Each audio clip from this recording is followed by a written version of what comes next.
What would happen if the habit of scrolling social media was completely removed from your life? According to available data, globally, the average person spends 5 hours online each day. In the case of Americans, the average time spent scrolling on the internet is 6 hours, which exceeds the global average. This amounts to 6 hours per day. If this time were instead dedicated to learning something new, such as cryptocurrency, video editing, or public speaking, and if this practice were sustained consistently for just 3 months, comparable to the consistency with which one scrolls, one would undoubtedly become highly proficient in that skill. However, this presupposes that the 6 hours are dedicated to activities that contribute to self-improvement. The reality is that the majority of people squander this time on endless scrolling. What is more detrimental are the effects that follow prolonged scrolling, such as digital overload and brain rot, which I elaborated on in a previous video. Both phenomena significantly impair human productivity in today's digital era. Simply stated, this leads to increased laziness and difficulty in motivating oneself to perform necessary tasks. On Monday the 9th, I resolved to conduct an experiment where I would abstain from scrolling entirely for 7 days. Previously, I had a rule prohibiting scrolling only when my work or routines remained unfinished. Once completed, I allowed myself to scroll. In this experiment, however, I aimed to completely eliminate the scrolling habit for 1 week. I soon discovered that this was far more challenging than anticipated, yet the benefits gained were immensely rewarding. Initially, I presumed it would be easy. The reality, however, was arduous. On the first day, I commenced with a clear intention and enthusiasm for the experiment. To reinforce my commitment, I prominently inscribed 7 days no scrolling on my desk to remind myself and signal the seriousness of this endeavor to my mind. Throughout my work, editing, and routine activities, I remained focused and encountered little temptation to check my phone. The real challenge emerged after completing all tasks. Boredom set in, and my brain signaled a strong urge to scroll. Almost immediately, I forgot my commitment and reflexively opened Instagram, resulting in an hour lost consuming various content, including memes, negative views, and even harmful rhetoric. Upon realizing my error, I closed the phone and felt a profound sense of emptiness and restlessness. This moment marked my awareness that time is abundant, but scrolling creates the illusion of being busy and having limited time. Despite this realization, the craving to scroll remained strong. My mind rationalized that a brief look would be harmless, but I resisted. I busied myself tidying my room and walking around the neighborhood to distract my restless energy. I filled the time with vague activities, merely to avoid the phone, but the craving intensified. Ultimately, fatigue overcame me and I succumbed once more to scrolling until I fell asleep.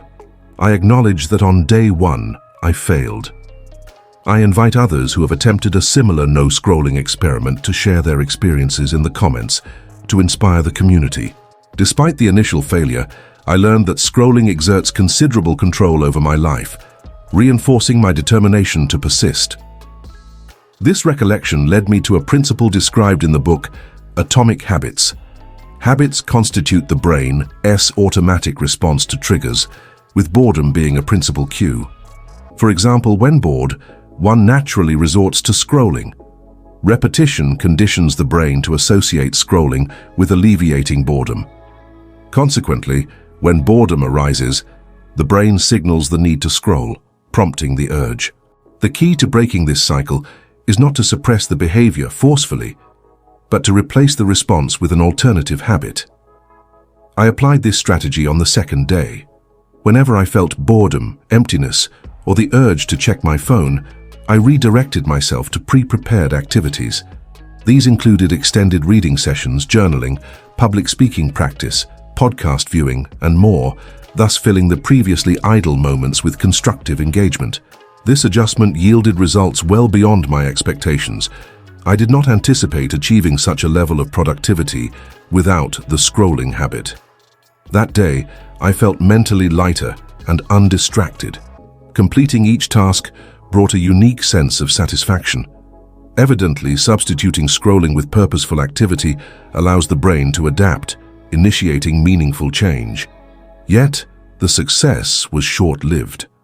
On the third day, buoyed by the productivity of the previous day, my brain was overwhelmed by the desire to watch short videos. Although I resisted initially, I succumbed when looking for video references and lost track of time scrolling for hours. Upon awareness, I experienced mental exhaustion and neglected tasks remained incomplete, accompanied by reluctance to restart. Digital overload manifested as I described earlier. Excessive consumption of short videos taxes the brain despite minimal physical effort. I regretfully admit to failing this day and feeling frustrated with myself.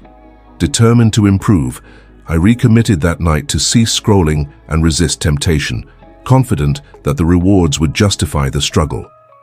This frustration transformed into motivation. I challenged myself to abstain from scrolling for 2 full consecutive days, which became the most productive period of the experiment. I dedicated time solely to growth-oriented activities: content creation, writing, reading, cleaning, exercise, and skill development. Each task was approached mindfully, unhurried by time constraints. At night, I experienced deep satisfaction when falling asleep, realizing that I had truly lived the day instead of merely passing time. From this, I understood that resisting addiction even briefly enables a stronger, more focused, and more vital self to emerge. However, after these 2 days, withdrawal symptoms intensified. The 6th day proved the most difficult. My brain frequently defaulted to autopilot. Free moments triggered an ingrained muscle memory to open Instagram, not out of desire, but habit. Typically, boredom instinctively leads to scrolling. I forced myself to resist and redirected this energy to my prioritized tasks, successfully completing all with focus. Consistent with the first day, restlessness surfaced after completing tasks, pressing my brain to resume scrolling. Resisting this, I instead attended to unfinished work, feeling relieved at my control and increasingly aware of the pervasive influence scrolling exerts on contemporary life. Many remain unaware of this due to underestimating its impact. Without scrolling to retreat into, the brain seeks alternative mental activities, and I found myself using idle time constructively. On the 7th day, I experienced a marked shift. My mind felt refreshed, akin to having a new brain. My focus sharpened, and I could engage in tasks uninterrupted, no longer battling every minute to avoid scrolling. Although cravings persisted, their intensity diminished significantly. Most importantly, I could confidently say no. Even when exposed to the phone, fleeting doubts were quickly redirected without drama. Now on the 19th, marking 10 days since I began restraining from scrolling, I can affirm success. While imperfect and subject to occasional lapses, my commitment has endured. I now experience life free from scrolling addiction. My brain is no longer dominated by screen time. I hold the reins. The most critical outcome of this experiment lies in the post-addiction benefits. I am convinced all fellow thinkers watching require this transformation. The foremost improvement is my brain's readiness to engage work smoothly, without distractions or drama. Fueled by a substantially reduced urge to check my phone, this positively influences all aspects, notably productivity. Additionally, my focus deepens due to fewer escapes. I complete tasks more swiftly, thoroughly, and calmly. Anxiety and insecurity have receded significantly, no longer burdened by constant social media displays of superficial success, trivial drama, or negative news that previously clouded my mind. My thoughts flow clearly, unencumbered by internal conflict. Everything proceeds smoothly and efficiently. Among all these changes, the most remarkable is the sensation of possessing a renewed intellect. Though difficult to articulate, the essence is that for once my mind is quiet, clear, and calm, fully present in each moment. Remarkably, this transformation stems solely from abandoning scrolling. I encourage my fellow thinkers to undertake a scrolling detox themselves, be it 7 days or even 3. I am confident you will experience similar benefits. For those who continue to underestimate or spend excessive time scrolling, I have a video designed to provoke thoughtful consideration before investing more time in this activity. Feel free to watch it now. Should you wish to share tips on how to quit scrolling, please leave a comment to assist others. I hope this video proves valuable, and I wish you continued motivation.